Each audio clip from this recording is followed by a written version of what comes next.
Sudhanshu Trivedi press conference. NDA और प्रधानमंत्री मोदी उत्तरोत्तर समर्थन प्राप्त कर रहे। महाराष्ट्र नगरीय निकाय चुनावों में भाजपा की बड़ी विजय। विपक्षी दल निरंतर कुठाग्रस्त हो रहे, कुंठा में गलत कर रहे। पश्चिम बंगाल सरकार ने बीएलओ को मानसिक प्रताड़ित किया। पंजाब में मीडिया पर रेड और एफआईआर की कार्रवाई हो रही। वहां की सरकार मीडिया पर नाजायज दबाव बना रही। यूपी में मुलायम सिंह यादव की सरकार ने 2 मीडिया संस्थानों पर हमला किया था। पश्चिम बंगाल में कोर्ट की सुनवाई में उपद्रव किया गया। विपक्षी दल संविधान को अपनी जेब में ही रखते हैं। तथाकथित इंडी गठबंधन लोकसभा और राज्यसभा में नहीं है। कोई पत्र लोकसभा या राज्यसभा के सभापति को नहीं दिया गया। दिल्ली में केजरीवाल अलग हुए। केरल में भी कांग्रेस अलग लड़ी। पश्चिम बंगाल में भी कांग्रेस की हालत चवन्नी लायक नहीं होगी। एआईएमएम ने मुंबई में समाजवादी को पीछे छोड़ दिया। हम पूछना चाहते हैं कि इंडी गठबंधन अब है या केवल अफवाह है। अखिलेश यादव के निजी बयान काफ़ी विडंबनापूर्ण है। कटे में भी आप हैं, जुड़े में भी आप हैं। ये समझ में नहीं आता कहाँ खड़े आप हैं।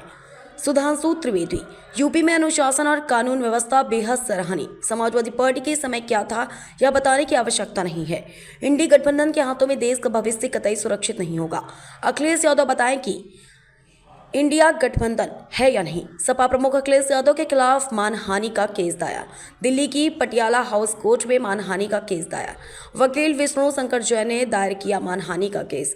अयोध्या, काशी, मथुरा में धार्मिक स्थलों के विवाद में हिंदू पक्ष के वकील रह चुके वकील विष्णु शंकर जैन ने आरोप लगाया कि नवंबर 2024 में संभल में विवादित परिसर के कोर्ट कमिश्नर सर्वे के दौरान हुई हिंसा के लिए अखिलेश यादव और उनकी पार्टी के ट्विटर हैंडल से उन्हें जिम्मेदार ठहराते हुए ट्वीट किए गए। विष्णु शंकर जैन का यह भी आरोप है कि वो सर्वे के दौरान कोर्ट के आदेश के मुताबिक बतौर वकील अपनी कानूनी जिम्मेदारी को निभा रहे थे, लेकिन अखिलेश यादव और उनकी पार्टी ने उन पर मुस्लिम समुदाय को लुभाने के मकसद से सोशल मीडिया पर जानबूझकर झूठे मनगढ़ंत आरोप लगाए हैं। इन पोस्ट का मकसद उनकी प्रतिष्ठा को धूमिल करना है। विष्णु शंकर जैन ने अखिलेश यादव से हर जाने के तौर पर ₹1 की प्रतीकात्मक राशि की मांग की है।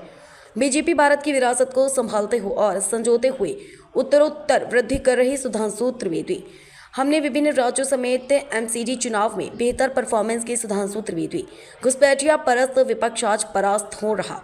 एसआईआर की प्रक्रिया लगातार चल रही है। पश्चिम बंगाल में बीएलओ पर किसी नाम ना काटने का दबाव बनाया गया।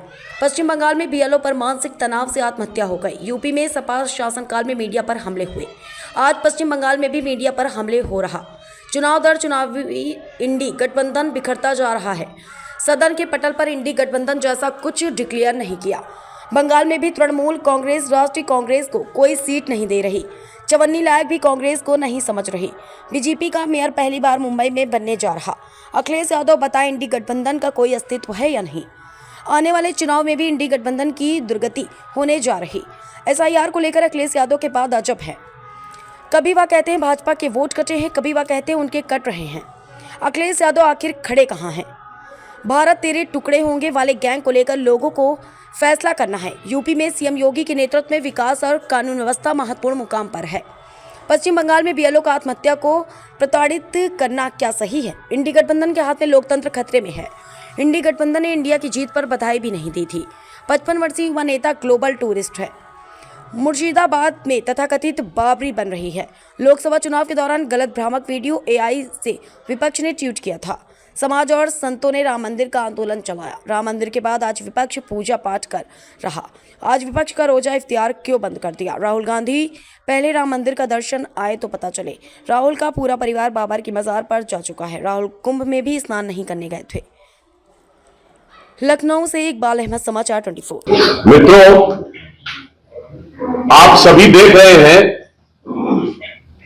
कि प्रधानमंत्री श्री नरेंद्र मोदी जी के नेतृत्व में भाजपा और एनडीए निरंतर विकसित भारत के मार्ग पर भारत को ले जाते हुए अनेक समाज कल्याण की योजनाओं को धरातल पर उतारते हुए भारत के राष्ट्रीय गौरव और सांस्कृतिक पहचान को स्थापित करते हुए उत्तरोत्तर जन समर्थन प्राप्त कर रहा है।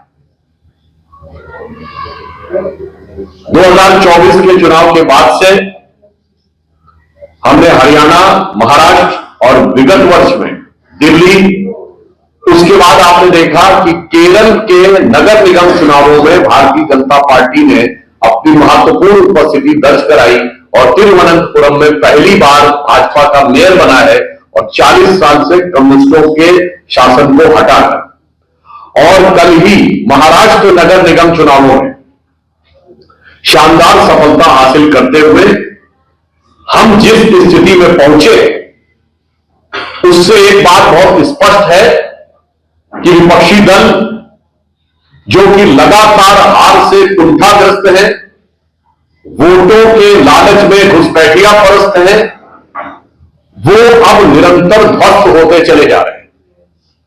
परंतु उसी के साथ इंडी गठबंधन की सरकारों का रवैया घनघोर लोकतांत्रिक विरोधी है।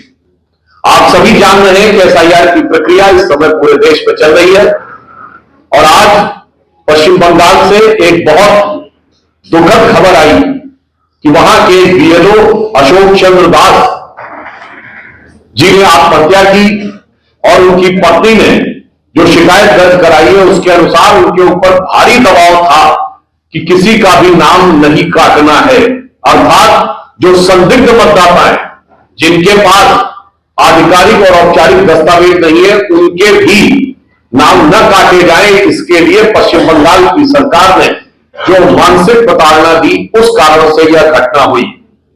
यह दर्शाता है कि स्वस्थ और पारदर्शी लोकतांत्रिक प्रक्रिया में विपक्षी दलों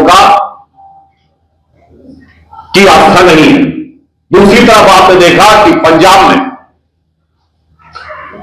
अगर मीडिया ने कोई प्रतिकूल खबर चला दी तो वहां के न्यूज़पेपर्स और मीडिया संस्थानों पर जिस ढंग से रेड की गई, लोगों पर एफआईआर की गई, कार्रवाई की गई, यह अपने आप में लोकतंत्र के लिए बहुत खतरनाक संकेत है।